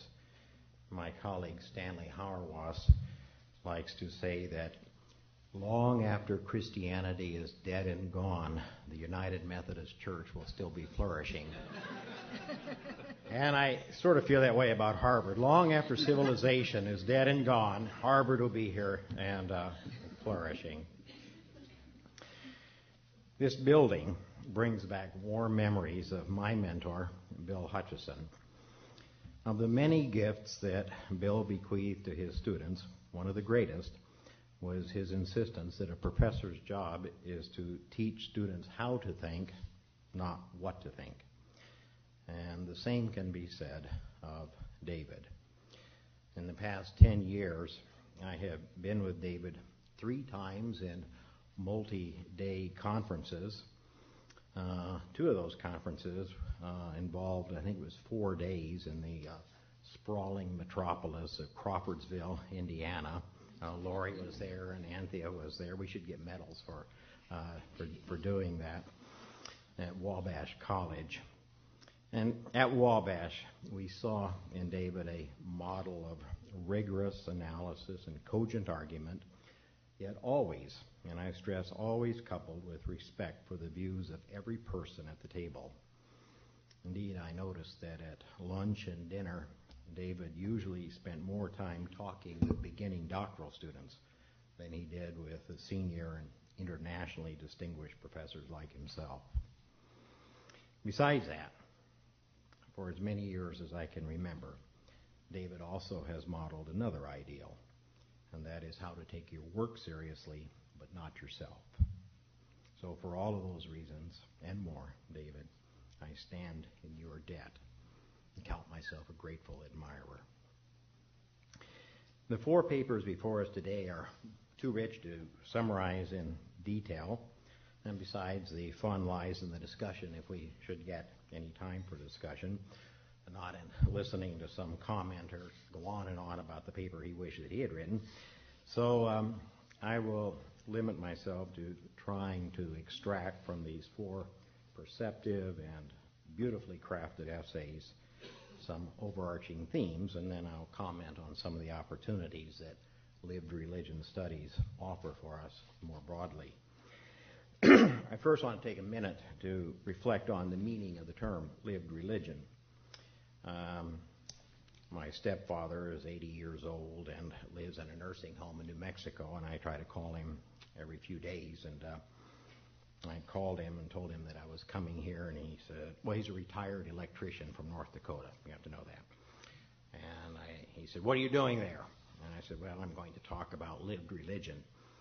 There's a long pause, very long pause. Finally, he said, what other kind is there? This is sort of like Becky's friend in the hallway. But at the risk of further caffeinating us on the topic, maybe we can refine it just a little bit. The writers of these papers seem to use the term in two senses. First, as a distinct method or approach, as Becky calls it, that is principally historical, drawing on traditional church, intellectual, social, and theological history, as well as ritual studies and cultural anthropology, but moving beyond all of those genres in order to forge a tool for discerning and interpreting the data of lived religion. So as a method, lived religion denotes, at least for me, awareness of the parts of the past that generally have remained invisible to historians because historians were not looking for them, or more to the point, because we were not able to see them when we saw them. Lived religion pays close attention to detail. It makes a point to peer into the crevices of human life, as our friend Katie Lofton has said. So in short, you might consider lived religion as a special set of eyeglasses that bring into focus dimensions of life that generally have gone unnoticed. Now, today's writers also frame lived religion in a second way, as a definable body of data. Specifically, they are the materials of everyday religious experience, manifested from the inside out in their primal or unprocessed form before they receive the stamp of regularization and harmonization from the hands of theologians and sometimes, heaven forbid, even from historians. They are data as they are, rather than as they ought to be. I want to turn now to the papers themselves and think about four themes that recur. What I will say weaves in and out of David's classic introduction to the Lived Religion America book, in some ways weaves in and out of Michael's listing, but I see somewhat different emphases in these four papers. All right. The first theme we might call the malleability of boundaries. In these papers, the concept of malleability carries multiple meanings. Sometimes they were stretched, sometimes rearranged, sometimes moved in space or time or in the life cycle or even in a given day. Sometimes it means that the boundaries stayed in place, but they proved porous so that there was traffic through them. They look more like membranes than boundaries. However stretched or moved or distended, the key point is that nothing is forever fixed. Everything, as Becky puts it in her paper, is provisional. What works for Ruth today may be too fluid for tomorrow. Now, a couple of points here are worth noting. The first is that boundaries are malleable, but they're not fungible. They usually remain in one form or another, in one place or another. Indeed, the historical subjects often seem to acutely aware of the existence of boundaries and the identity that they provided. Here I think of Tracy's account of the Geechee woman who said, God had his place, but so did Dr. Buzzard. So were boundaries. And second, the persistence of boundaries was itself a product of human construction. The boundaries didn't drop from the sky like sacred meteors, but emerged in particular times and places and served particular people's interests. And so I suggest that it's the stubbornness of boundaries that also is an artifact of lived religion, and that too calls for investigation. Second concept, complexity. The concept turns up everywhere, almost every page of all the papers. It goes by different names. We read of contradiction, tension, contestation, paradox, irony, and of course complexity. In David's introduction, some of the words that I find are multiple, overlapping, contradiction again, ambiguity, messiness, provisional, time-bound. Now, for me, the substantive commonality that all of these words intimates lends itself to geological language, actually. Words like fissure, fracture, slippage, and fault line. Again, I turn to Becky's paper. For the secular and the religious environmentalist she studied, what is natural and what is religious becomes a matter of dancing between conviction and uncertainty. Elsewhere, she speaks of the spiritual worlds uncomfortably betwixt and between. Now, a couple of implications follow from this. The first is that lived religion is not always functional. It doesn't always bind things up. And to be sure, lived religion historians are not the first to achieve this insight. A long time ago, Herbert Butterfield said much the same. All of life is a mixed and muddy affair, he wrote, and often the best we can do is to feel a little sorry for everyone. Still, lived religion as a method applies this insight to the realm of everyday life with special poignancy. But there's more. And this is the second implication. Sometimes the fissures often are more apparent to us, the observers, than they were to them, the subjects. What we see as complications or contradictions, the subjects themselves often experienced as holes, or if not as holes, at least as minor ripples, not requiring repair. Now, if this reading is valid, then we need to explain why.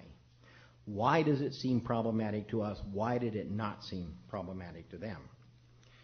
Like Heather, I probably have spent too many hours of my life living with Carrie Judd. And I also have spent too many hours trying to figure out why her strenuous efforts to make herself passive in the hands of the Lord, it never struck her as odd. I probably should have spent more hours trying to understand why this was my problem and it wasn't hers. Third, I'm going to take a term from Michael, making do. Most of the papers refer in one way or another to the politics of lived religion, how the practices of daily life were constrained from the outside by regimes of regulation, economic exploitation, gender oppression, racial injustice, political marginalization. But it's important to remember that those regimes often were positive too. Lived religion enabled actors to appropriate regulatory regimes for the real or perceived betterment of their lives.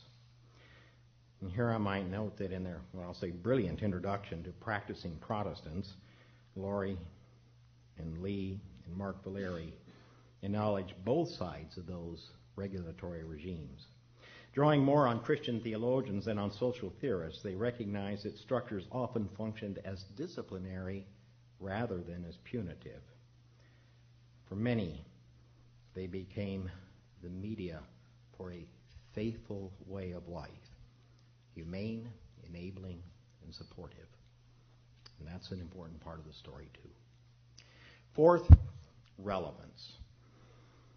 All of the papers refer to the relevance of lived religion studies to contemporary life. The strategy is not unique to lived religion as a historical method, but it's distinctive and it's front and center in a special way. And it's salutary, too. For those of us who teach in divinity schools, as I do, it is especially gratifying that we can relate the study of the past to effective pastoral ministry in the present. But surely all teachers, whatever their context, should be able to answer David's wonderful so what question. Actually, there's a history there. Bill Hutchison used to say that too. First time he said it, I sort of winced, but yeah, it's a pretty good question. The writers before us imply, or at least I infer, that we all should feel responsible to the constituencies that feed us, both literally and metaphorically. Thus, as Maffley Kipp et al. Urge that the historical study of lived religion, or what they call Protestant practice, may provide resources for contemporary communities. Now, Michael is perhaps the most explicit about the present-day payoffs of lived religion studies, so I'll begin by pirating and restating his points. First, lived religion stops people of faith from taking themselves too seriously. That's what Michael says. I'm not sure that's true, but I wish it were, and we ought to try to make it so. Second, lived religion has humanized the past. Through its lens, we discover that past actors were just as troubled, just as uncertain, and just as flawed as we are. Lived religion meets this aim with enviable precision. And finally, lived religion prevents us from expecting more of past actors than we expect of ourselves. When my students find themselves appalled at the misdeeds of their ancestors, I routinely ask them if they would have behaved differently, more uprightly, in the same circumstances. Sometimes they say yes, but usually they will walk away lost in troubled thought. Well, there's much more I could say about these fine, thought-provoking papers, but I'm going to leave it there and offer a few comments about opportunities for lived religion. The first question or comment pertains to lived religion's potential for dealing with the circuitry of ideas in history. Most lived religion studies attend to ideas, but they focus on behavior, the acts of faith, as Bob Withnow called them.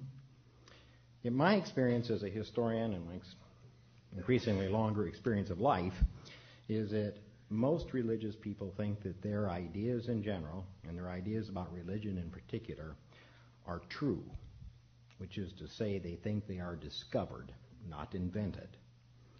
Now, this is not to suggest that most religious folk are really embryo Methodist theologians who grumble, sure, this works in practice, but will it work in theory? It is to say, though, that most people, religious and otherwise, when asked, surely affirm the veracity of their conception of reality. And I think Heather has this exactly right. She underscores in her paper the tie among belief and behavior and setting.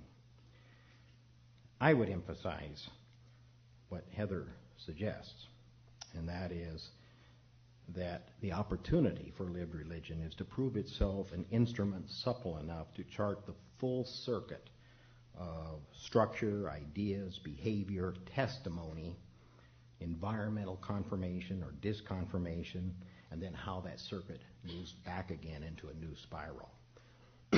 My second comment pertains to the role of narration in the text that we use. When Carrie Judd first read Elizabeth Mix's instructions, she was tempted to smile unbelievingly. Now, this assertion of initial disbelief followed by evidence that compel belief is it's narrative boilerplate. It happens all the time in this genre of evangelical literature, as Heather knows. Now, we know that the historian, peering from the outside, cannot penetrate the scripts of narration except by acts of empathetic imagination. But the question is, can the historical subjects themselves penetrate the scripts of narration? We should note that Mrs. Mix's instructions to Carrie Judd were not random, but they seemed credible to Carrie Judd precisely because they echoed Jesus' words. Mix believed those words, and Judd believed them too, because they understood them to be the words of an ancient authority, and as such they carried the power of immemorial tradition.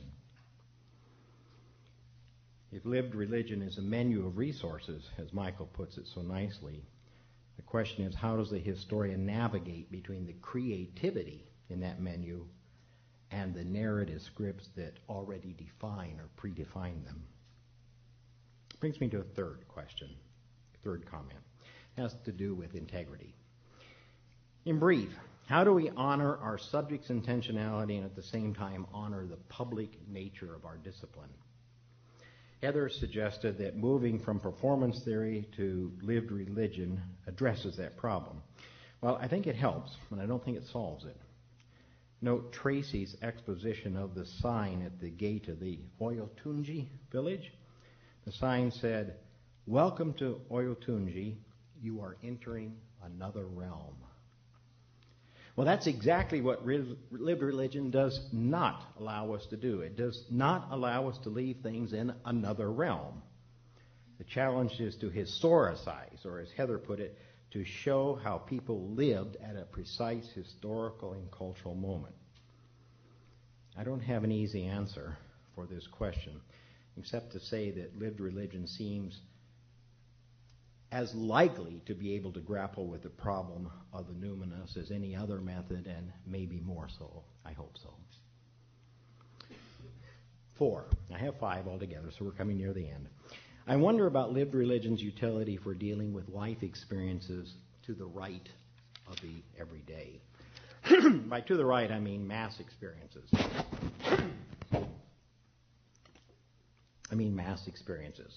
Tracy, for example, finds the subject matter of lived religion in Harry Hyatt's words, living people talking, demonstrating rights in front of you.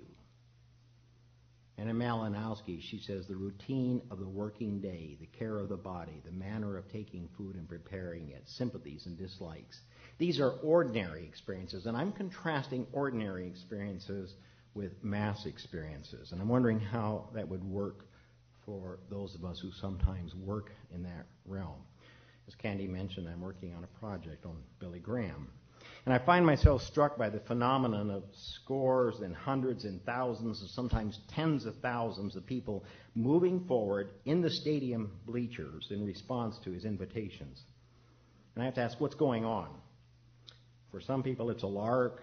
For some people, it's close to hypnotic suggestion. But for the great majority, as far as I can tell from reading their letters, that movement represents a clear-headed decision to get up and to join a mass ritual act. So my question is, how does lived religion as a method help me parse the inner grammar of mass religious acts? Finally, taking a cue from Tracy's paper, I hope that in lived religion studies we see more attention to the humor that marks everyday life, religious and otherwise. The humor that makes life possible at the least and enjoyable at the best. Tracy tells us of the South Carolina Christian woman who said to the Oyotunji diviner, "If it wasn't for you and the Lord, I wouldn't know what to do." Now, I wasn't there, and I didn't see it, but I have to believe that our friend spoke with a wink. Or when they spoke of buckling up for Jesus, I have to believe there was, a wink. My former colleague at UNC, a sociologist, John Shelton Reed, liked to say that you don't know another person's life until you know when they meant to be funny. Perhaps the true test of lived religion as a historical approach is its ability to figure out when people of the past meant to be funny, and more important, how to translate those intentions into the present without mangling them into the ponderous platitudes of the 8 a.m. lecture. Well, Becky concludes her paper by telling us that life is messy, and sometimes religious and spiritual life is really messy. Those of us who are blessed with grandchildren, as well as with parents in nursing homes, know that life is filled with pain and joy, tears and laughter, and often at the same time. To capture that elusive mix is the challenge and the opportunity of lived religion. I'm going to conclude by offering a word from David. Many of you have extracted perceptive, quotable lines from his work. I'm not going to do that. I'm going to tell you a joke that I heard from him.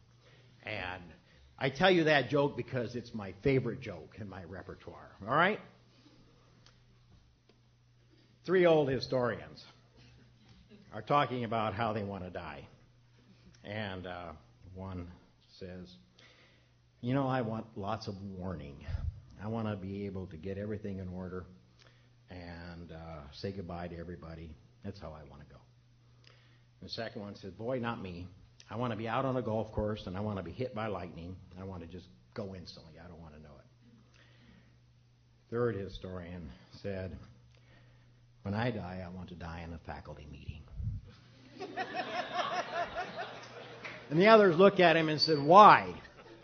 And he said, because the transition from life to death will be imperceptible.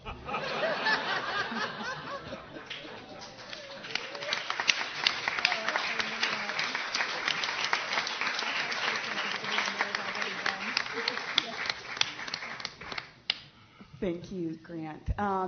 Well, we've heard that there is a regulatory as well as a licensing component to lived religion, and the same is true of conference schedules. So as inviting as these papers are to discussion for the sake of the schedule, I think I'll ask us to have that happen over lunch, which is what we are breaking for now. We are on our own for lunch. We need to start at exactly, promptly, precisely 2:30. For our next session, when we will have some time for discussion. There are a variety of places where you can get lunch. If those of you who are locals to this area, at least past or present, could you just raise your hands if you're willing to either point people to lunch or take them to lunch? You could just do that now. Great. Have an enjoyable, productive lunch. Talk about this stuff. Please get back a little before 2:30. Thank you. And please do thank the panelists with me.